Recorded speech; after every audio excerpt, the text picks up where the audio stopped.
Hi అండి. Welcome to Rajitha vlogs. నేను మీ రజితను. Last వీడియోలో మా అక్క వాళ్ళ ఇంటికి వెళ్తున్నానండి. చిన్న అకేషన్ ఉందని చెప్పా కదా. అదేంటంటే అక్క వాళ్ళ మనవరాలకి వెంట్రుకలు తీసి చెవులు కుట్టించే ప్రోగ్రామ్ అండి. వరుసగా 3 డేస్ హాలిడేస్ వచ్చినాయి కదా, ప్రోగ్రామ్ అప్పుడు ఫిక్స్ చేశారు.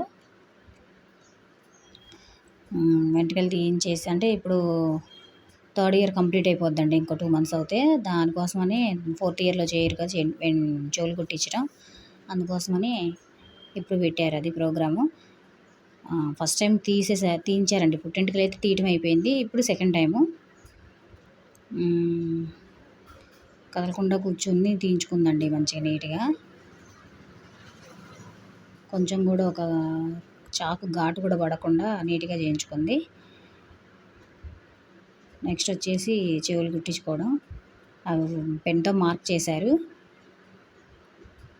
అయితే టెన్షన్, మా అమ్మాయిను మల్లుడు ఒకటే టెన్షన్. ఇంకా ఏడ్చేసిద్దేమో, నిదానం చేయండి, జాగ్రత్త చేయండి, నిదానం చేయండి, జాగ్రత్త చేయండి. వాళ్ళు చాలామంది కుట్టే ఉంటారు, వాళ్ళకి ఎక్స్పీరియన్స్ ఉంటుంది. కానీ మనకు ఫస్ట్ కదండి ఇది, అందుకనేసి కొంచెం టెన్షన్ పడ్డాము. కాకపోతే అందరు టెన్షన్ పడ్డదానికి విరుద్ధంగా మా మనవరాలు అయితే సైలెంట్ కూర్చుందండి. అసలు కనీసం అట్లా కూర్చున్నప్పుడైనా చిన్న కన్ను మూసింది, కానీ చిన్న సౌండ్, గొంతులోంచి సౌండ్ కూడా చేయలేదండి. ఎంత ఏడిసిద్దో ఏంటో అని అందరం చాలా టెన్షన్ పడ్డాము.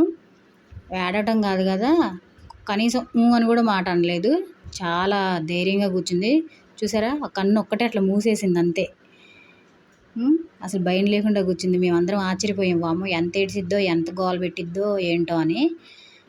కానీ కొంచెం కూడా ఏడవలేదండి. తర్వాత సరే ఇప్పుడంటే నొప్పులే ఉండదు, తర్వాత ఏడ్చి ఇబ్బంది పెట్టిద్దేమో అనుకున్నాం. కానీ తర్వాత కూడా ఏమి ఇబ్బంది లేదండి. అంటే నొప్పి అంటే ఒకవేళ ఇవి తీసేస్తారేమో, ఆమెకు చాలా ఇష్టం, ఇయర్ రింగ్స్ అంటే చాలా ఇష్టం. నొప్పి అంటే ఇవి తీసేస్తారేమో అని. నొప్పి ఉందా అంటే లేదు, నాకేమీ లేదు, నాకు చాలా బాగుందని చెప్తుందండి.